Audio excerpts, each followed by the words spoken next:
How big a secret could you keep? Find out the main character Autumn's answer in this week's First Chapter Friday video, Dear Student by Elly Swartz. Read to you by Amanda Zieba, the Word Nerd.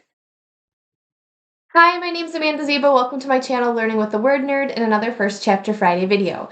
This week, I'm going to be reading to you from Dear Student by Elly Swartz. And as I was reading this book, funnily enough, it really reminded me of the book that I shared last week with you called The House Swap. And it's not that the plots are similar, it's that the authors did such an amazing job of creating characters that feel real and putting them in real middle school type situations. And as I'm reading it, I'm like, yeah, I've felt that way, or yeah, I get it. I've definitely experienced that kind of embarrassment or that kind of worry or that kind of, cafeteria situation. And I know that you guys are going to love these books because the best thing, in my opinion, about books is when you read about characters feeling the same way that you're feeling, then you can feel and figure out how they got through that thing and then do that in your own life. So I know. You're going to love Dear Student. Let me tell you a little bit what it's about so that you can jump on board and agree with me. All right. It says middle school isn't easy for Autumn after her best friend moves away. See? Things that real people deal with. Everything feels awkward. Talking to new people, sharing a room with her little sister, video chatting with her dad. He left 6 postcards ago to join the Peace Corps and urged her to be fearless and get involved with just one thing at school. Turns out the school newspaper is looking for someone to be the secret voice of their advice column, Dear Student. Could this be her one thing? Autumn is shocked and excited when she's selected. She's also nervous. What if people hate her advice? And when Autumn's 2 new friends are on opposite sides of a problem and write to Dear Student for help, Autumn is really stuck. Can she give fair advice to both her friends when they want different things and still manage to keep her identity a secret? I love this book, and I think you're going to too. So let me read you chapter 1, and then if you want more, you know what to do. Chapter 1 is called 6 Postcards Ago. I thought making Dad's famous cheese eggs in our temporary home could make my life feel like it did before he left 6 postcards ago. Like cheese eggs for breakfast on my first day at Hillview Middle School could make everything feel normal. But I was wrong. Nothing feels normal. This morning, Dad video called, another not normal thing. I dragged my beanbag over to my computer. He looked like Dad, but not really. He was super tan, and his usual short brown dad hair was in a ponytail. I thought he called because he missed me, because he wanted to wish me luck in 6th grade, but really, it was about seizing the day. He had on his no-kidding face, the same one he had on the day he told me he was joining the Peace Corps. He told me he felt this was something he had to do, something he'd always talked about doing and was finally brave enough to do. Mom said she supported him, but I'm not 100% sure that's still true. Sometimes I hear her crying in her room late at night. Autumn, this year I want you to get involved in one thing at school, he said. I stared at my dad. Are you seriously parenting me from halfway around the world on my first day of school? Just one thing, he repeated. You don't get to do this. You left. Remember? No matter where I live, I'm still your dad. Dads don't leave, I said, staring at the cheese eggs I wasn't eating. This is temporary, he said, like that makes it better. I was quiet for a bit and then I asked, why do I have to do one thing? I'm not you. You made your choice, your one thing, and it wasn't us. He sighed, loudly. It wasn't me. I love you, Autumn. I told you leaving was never about you or Pickle or Mom. It was about finding the courage to do something that can make a real difference in the world. I didn't say anything. Because what he didn't get was that he didn't have to leave to make a difference. Seizing the day will be good for you, he says. I promise. I folded my arms across my sloth t-shirt. What's good for me is having a dad who lives in the same house or state or country, I said, his latest postcard tucked into my pocket. I'm sorry, Autumn. His voice cracked, and a sadness settled into my heart. Because no matter how mad I am that he left, I'm sadder that he's gone. So I inhaled all my unspoken words and said, got it. One thing.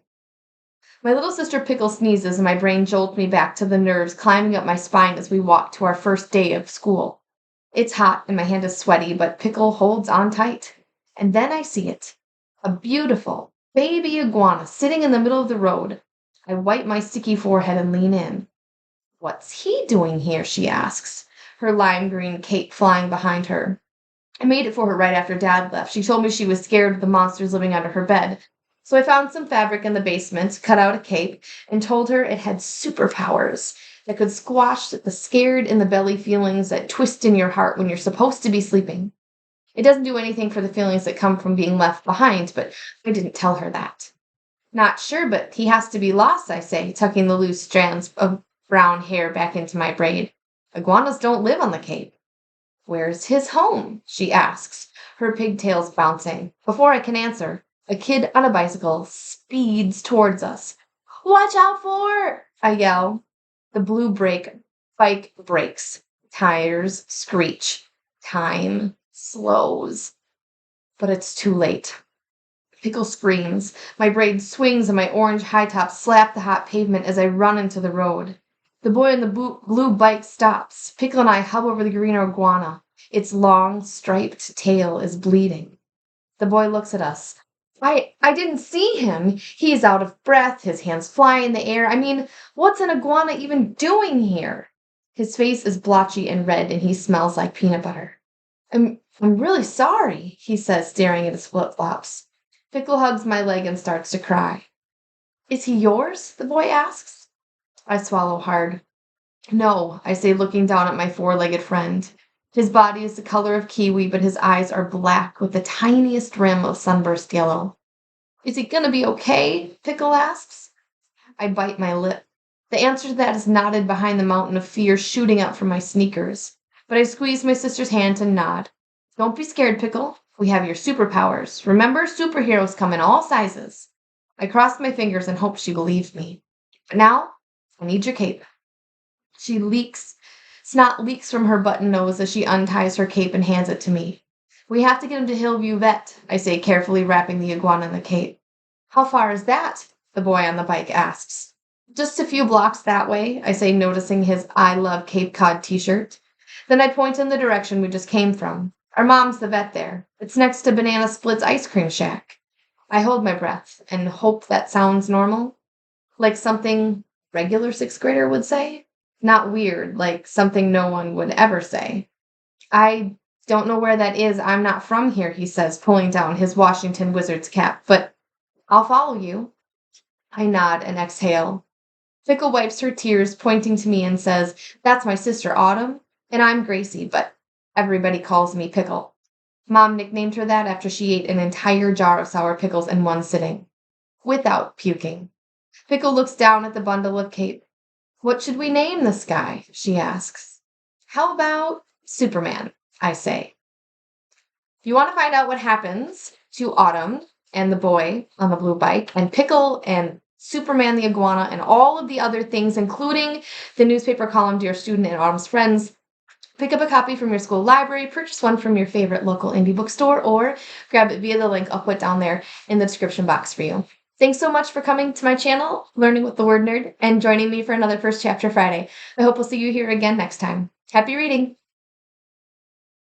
Like I just said, if you want to continue reading Dear Student by Elly Swartz, pick up a copy from your favorite place to find books. Then be sure to check out the rest of the First Chapter Friday playlist. I have over 140 middle grade and young adult read aloud videos waiting there for you. Tons of different genres and formats are all available. I know you'll be able to find something you like. Thanks so much for visiting my channel, Learning with the Word Nerd. I hope you'll stop again and see me for another First Chapter Friday video, brain break, teaching tip, or more great content. You can also find more things from me at these great places online.